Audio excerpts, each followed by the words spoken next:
Apaan nih? Es teh. Es teh. Nah ini minuman khas Ikom nih, bukan nih? Bukan. Ini minuman dari Wargot. Wargot ya. Jadi Wargot itu adalah ibaratnya tempat di mana ide-ide besar Ikom tuh bermunculan ya. Enggak juga. Enggak juga ya? Enggak juga. Cuma kalau misalnya kalian lagi lewat nih Telkom Sukapura. Wargot tuh lebih ke tongkrongan asik khas Telkom. Tongkrongan asik khas Telkom. Wargot tuh. Iya. Kalau kalian nih lagi lewat ini, teman-teman ya yang nonton, lagi lewat Sukapura, abis itu ngelihat ada orang di pinggir jalan duduk di got, ramean, bisa banyak banget tuh orang-orang. Itu namanya Wargot. Nah, kalau misalnya di situ sumpah pesen darso anjing. Darso, gue ke PVJ. Gue mau cek double sih John. Oke, ini kita kayaknya ada perselisihan di sini nih ya. Gue kontra tuh gue kalau masalah makanan minuman ya. Jujur soalnya gue di PVJ nih, lagi makan dibayarin sama kakak gue nih, makan enak-enak nih. Ya gue pikirin tuh anjing gue pengen darso. Padahal gue di PVJ aja. Saya enak itu udah pokoknya sendarso, kalau nggak apa tadi? Mie tek double.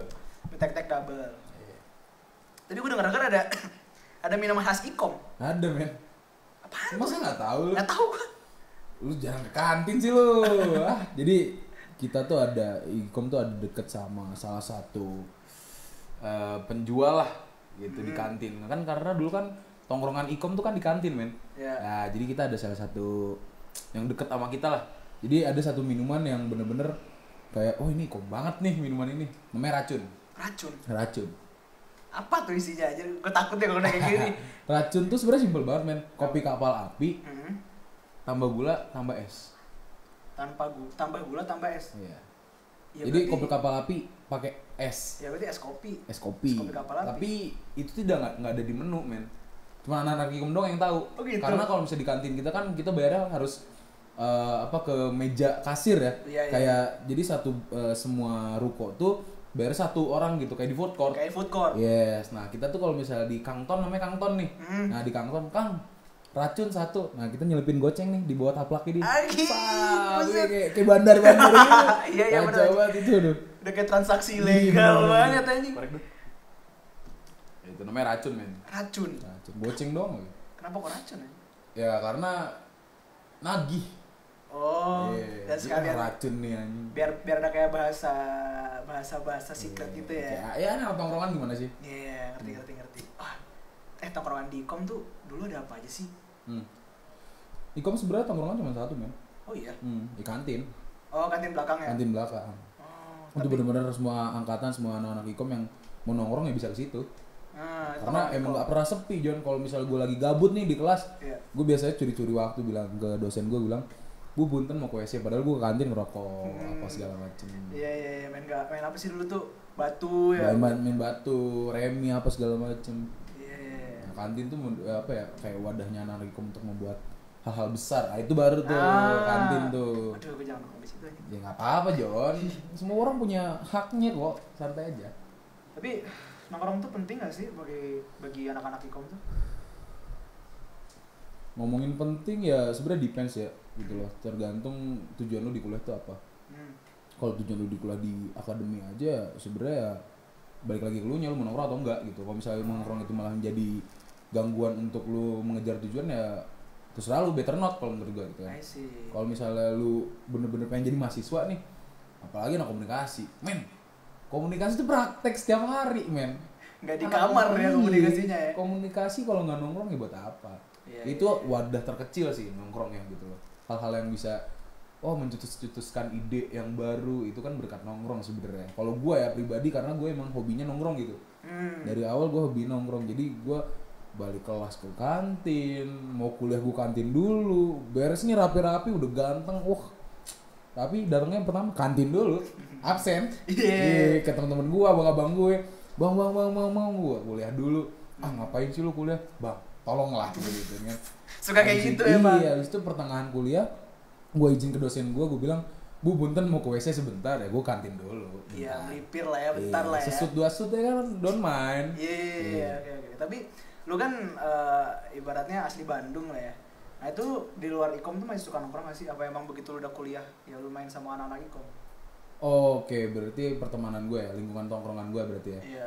Sebenarnya tongkrongan gue nggak terbatas di anak-anak Ikom aja sih.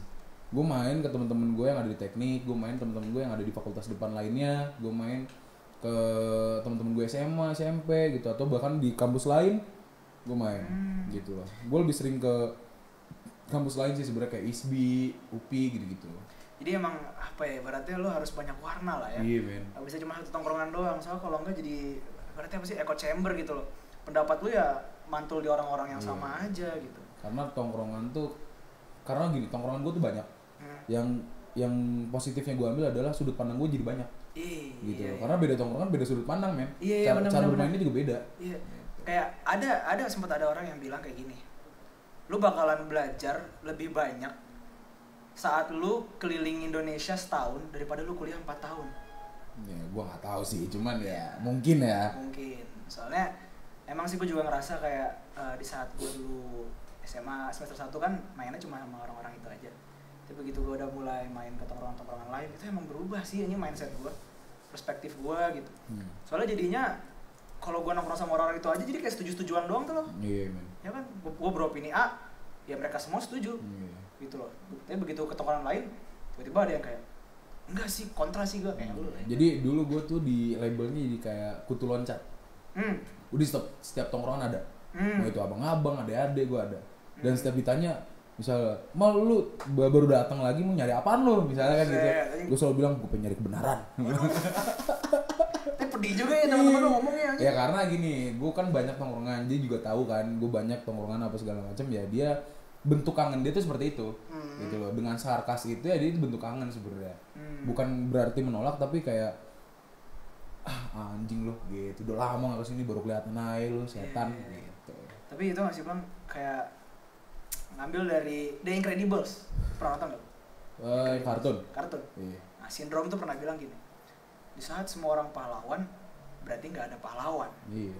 Nah kalau gue nge-translate gini, di saat semua orang teman lu berarti nggak ada teman lu. Berarti nggak ada yang benar-benar teman lu gitu.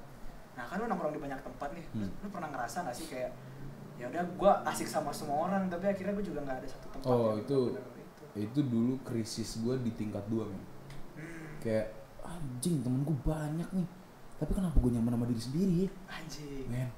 Nah makanya dari itu gue sering banget ngurung diri di kosan, di kamar. Gue lebih better untuk berpikir gitu. Cuman dari berpikir itu akhirnya gue lempar lagi ke tongkrongan gue. Men, kayak ini konspirasi deh. Itu gue suka kalau nongkrong kayak gitu tuh. Kayak Area 51 nih, gitu kan. Biasanya jam 1 gitu ya udah mulai kayak gitu. Wah anjing, ini BTW salah satu dari orang-orang yang memproduksi acara ini sih si Rizky M. Fauzan ya kan, project manager gue. Si Iki itu emang konspirasinya tuh ada aja. Ada label gitu ketika ada satu orang yang menyukai banget konspirasi. Namanya apa tau nggak? Konspirator. Pokoknya kalau ada ya mungkin beberapa dari teman-teman juga ada dari yang pernah nongkrong sama Iki gitu. Pasti tahu lah cerita-ceritanya gitu. Kalau misalnya udah ngomongin tentang apa sih tuh Iki tuh biasa. Tapi ada satu main yang gue inget dari Iki. Apa? Dia ngechat gue. Dia bilang, "Bang, gue pengen ketemu." Dia datang terus dia bilang, "Bang, kenapa sih mobil namanya mobil?" Nah, coba lu mikir, kenapa mobil namanya mobil? Ya kan? Kenapa nggak lada bum-bum? Coba. Lu pikir aja deh. Ya kan? Ya itulah konspirator ya, dia pengen mencari-cari yang ini sebenarnya benar atau bukan gitu kan. Iya. Jadi dia sebenarnya kebanyakan mikir sendiri ya. Betul. Begitu diadu keluar tuh pikirannya udah terlalu. Bang, Tuhan kok egois? Wah, kenapa egois? Semua makhluk Tuhan kok uzurnya beda bang. Wah. Iya. Kalau misal adil kan, wah, tuh agak ngeri juga tuh bahasannya ya. Iya, biasanya begitu datang tiba-tiba kayak, Chan, gue ngeliat ini nih, ada konten feminisme gini. Menurut lu gimana, Chan? Gue beropini nih, opini gue belum kelar. Enggak, Chan, menurut gue gak gitu. Gitu dia. ABCD, buset dah. Ya, emang Iki fucked up. Lu Iki kalau lu nonton lu tai lah. Ya kayak gitu lah ya, kalau udah lu banyak tongkrongan tuh perspektif lu jadi banyak. Terus lu jadi kayak banyak pikiran-pikiran aneh lah ya. Ya, dan sebenarnya tongkrongan itu nggak lengkap kalau belum bercanda agama nggak sih? Iya men, ada fasenya kan kalau kata orang. Itu Biasanya, jadi kepuasan sendiri aja. Ya, jadi biasanya kelar jam 2 gitu kan, udah nongkrong itu udah mulai jadi ustaz semua tuh. Betul. Udah mulai ngutip ayat gitu kan, apalagi kalau misalnya di situ banyak agamanya ya kan. Tapi yang seru tuh menurut gua kayak kalau nongkrong tuh ada afeksi dari luar, tau nggak lo? Jadi ada pengaruh. Jadi kita nongkrong secara tidak sadar nih. Jadi lu bahasnya apa, gue bahasnya apa. Itu pengaruh-pengaruh dari luar tuh kayak apa, air jahat. Aduh. Itu kacau. Ini nggak apa kan air jahat ya. Apa-apa. Biasanya kalau udah kayak gitu tuh lebih lancar dan lebih nggak tahu diri sih bahasanya sih. Luwes aja luwes. Iya. Kayaknya tuh bercanda-bercandaan yang rasis di luar gitu kan. Di sini tuh sih lumrah. Pemakluman. Iya. Cuma ini sih Bang. Sebenarnya yang pengen gue tanyakan, gue sekarang udah semester 5 nih, ya kan? Nah, 7 dong. 5 gue. Gue 7. Ya, lu 7 kan. Nah, gue nih sekarang mungkin lagi di fase lu pas lu pertama kali kenal gue. Ya kan? Gimana maksudnya? Maksudnya kayak gue nih lagi di fase dimana gue udah mulai punya adik-adik. Wih, lu udah punya 2 nih adik nih berarti ya? Udah punya 2 angkatan gue adik. Habis itu gue tuh sempet kayak ngerasa at some point gitu, gue yang tadinya selalu ngikutin abang-abang gue, ya kan, kalau misalnya pengen ikut apa-apa pasti nyari elu, nyari Bang Algi, nyari abang-abangan gue gitu. Sekarang adik-adik gue yang udah mulai nyari gue, dan itu bikin gue ngerasa kayak some type of way lah ya, kayak gitu. Nah, pas lu dulu ada di semester gue gini, itu tuh kapan sih lu nyadar, lu realize kalau misalnya anjing gue udah bukan maba lagi nih? Berat ya? Berat anjing, dan ini sebenarnya lumayan gitu ya, hati. Iya, hati. Jadi gini sih, dulu jujur gue cuek kan anaknya, gue gak terlalu keade-adean lah. Gue jarang banget untuk deket sama angkatan bawah gitu. Bukan deket kayak gue kenal apa nggak, lebih intens pun gue jarang. Cuman kalau tahu ya gue tahu gitu lah, anak 19, anak 20, anak 21, gue tahu lah. Cuman kalau untuk intens mengenal as a personal ya, gue jarang banget main sama adik-adik sebenarnya. Nah, cuman dari situ gue mikir, men, lu orang pintar, lu punya banyak ilmu, lu akan bego ketika ilmu lu didimin dulu sendiri. Iya sih.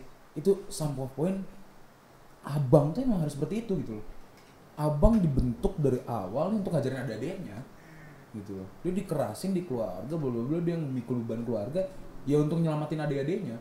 Dan nanti in the end, adik-adiknya kan seperti itu, ke adik-adiknya juga. Gitu. Jadi gue merasa itu sebenarnya gue merasa setelah 19 masuk.